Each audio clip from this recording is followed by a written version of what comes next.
Hi, Sandra. How are you? Good morning. Just terrific. All right. Today's topic is one for the books. No one listening? Maybe it's you. But Yeah. why? You ever feel like someone you're talking to isn't listening? Oh, yeah. You're not alone. Listeners estimate that they tune out during conversations about 30% of the time, according to research from the Harvard Business School. Interesting. Let me give you a quick example. We talk about listening skills all the time, but we never have talked about talking skills. So that's what this show is all about.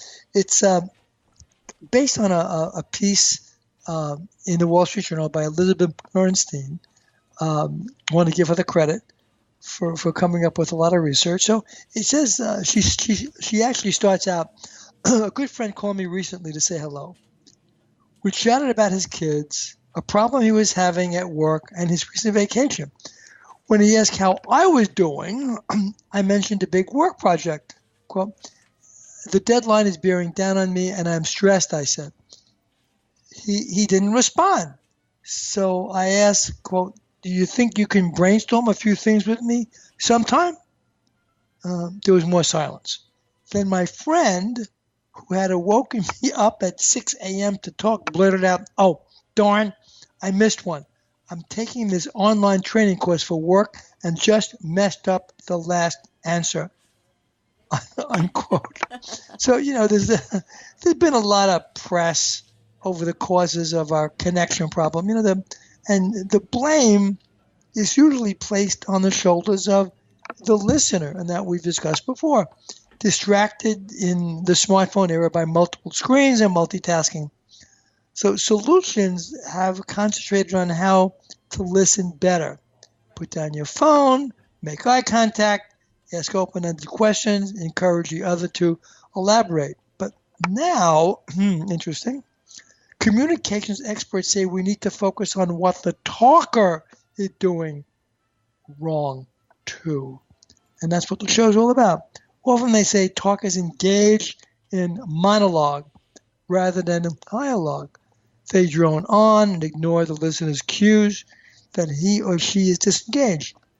Usually, this is an interesting quote, usually talkers are too active, says a woman named Tracy Rubel, a couples therapist and communications consultant out in San Francisco.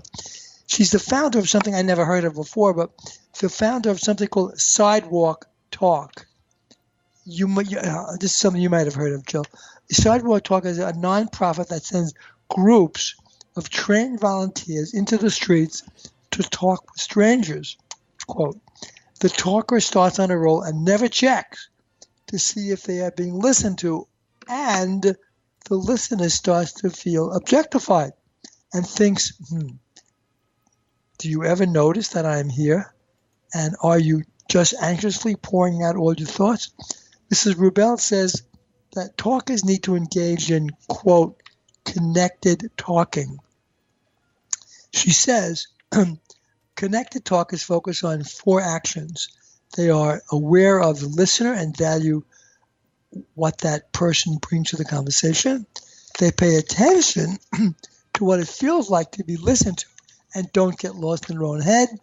They feel gratitude for the listener, and they're aware of the well-being of the listener, asking, quote, am I overwhelming or losing that person, unquote?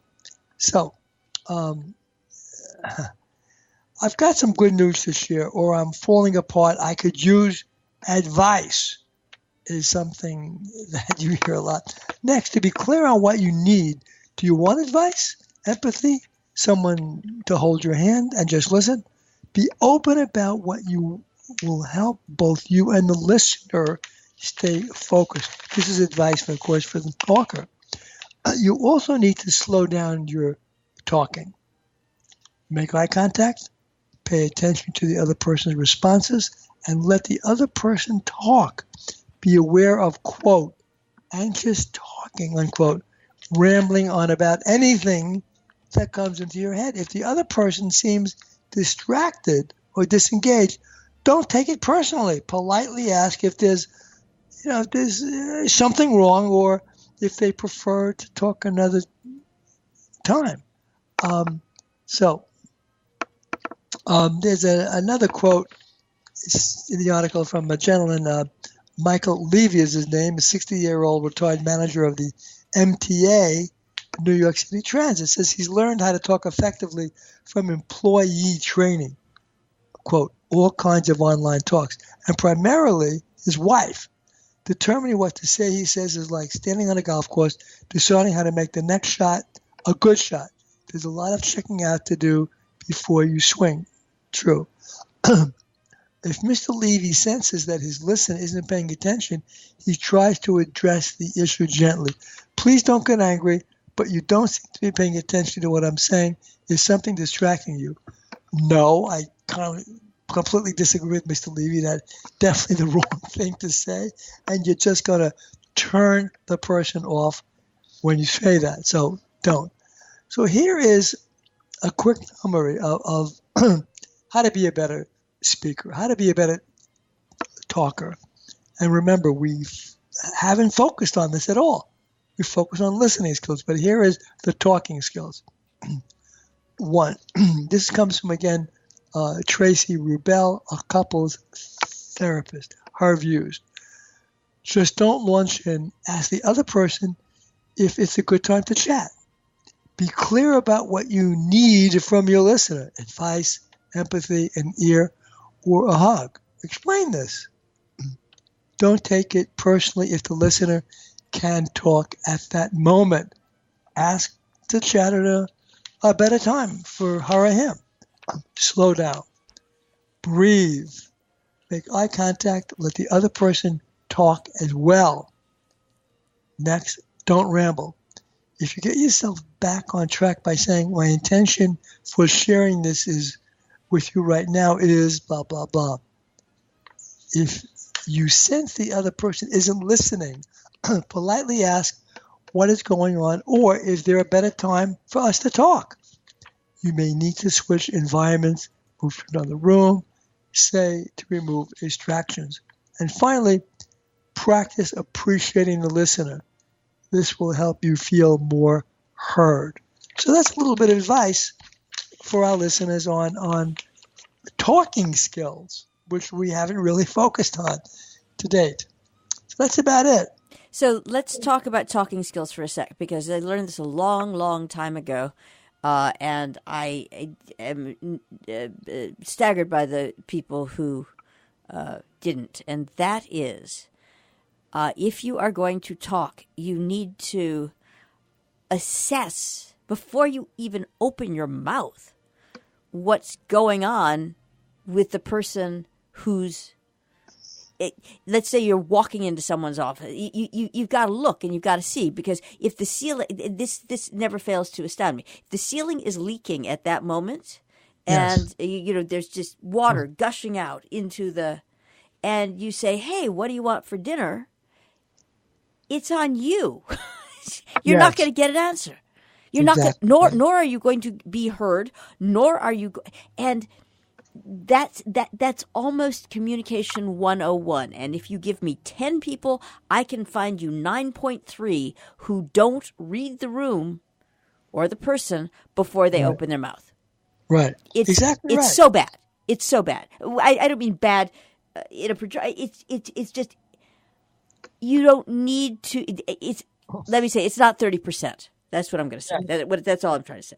And when you are talking to someone on the phone, not that people do that anymore, you can always tell when they're not listening. For sure. And I have tortured numerous people. I'm sorry, I shouldn't use that word. I have indicated to numerous people that they should, since they are clearly busy answering their emails, why don't they keep doing that? Because and we'll speak later, because there's a certain amount of time waste that goes into it. Yes, and for sure. So when you think about, Jill, when you think about talking skills, think about some TV news shows. For example, why is Lester Holt on NBC the number one? of all the network news on announcers, national news announcers, why is he number one? Talking. Nobody can talk like Lester Holt on the air about news. And that's why he continues to be number one. That the personality, the eye contact that he has, the voice, and he knows how to attract his listeners. He is number one and probably will always stay number one. That's an interesting. Yeah, I hadn't focused on that in that way. And there are going back in history, there are people who are very compelling speakers, talkers, and you can certainly, when you are in the presence of one of them, you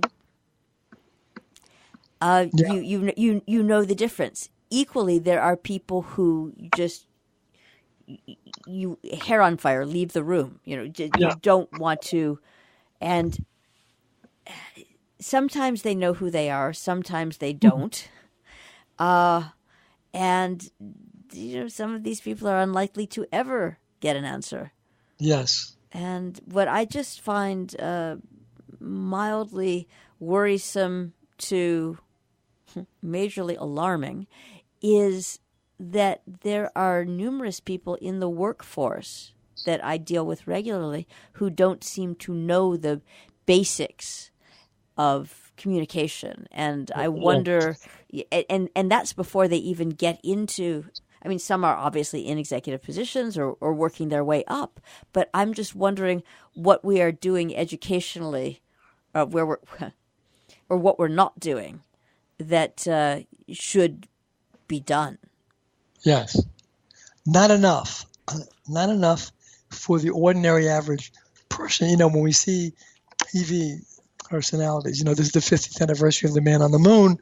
And if you watched it last night or the night before, JFK, listening to his skills, the talking skills of John F. K. For those of us in the audience who are old enough to recall the great talking skills that John F. Kennedy had. Well rehearsed, well done. Reagan as well, the great talking skills that he had. So, okay. All right. Oration classes for everybody. Thank you very much, Sandra Flaum, Leader's Edge.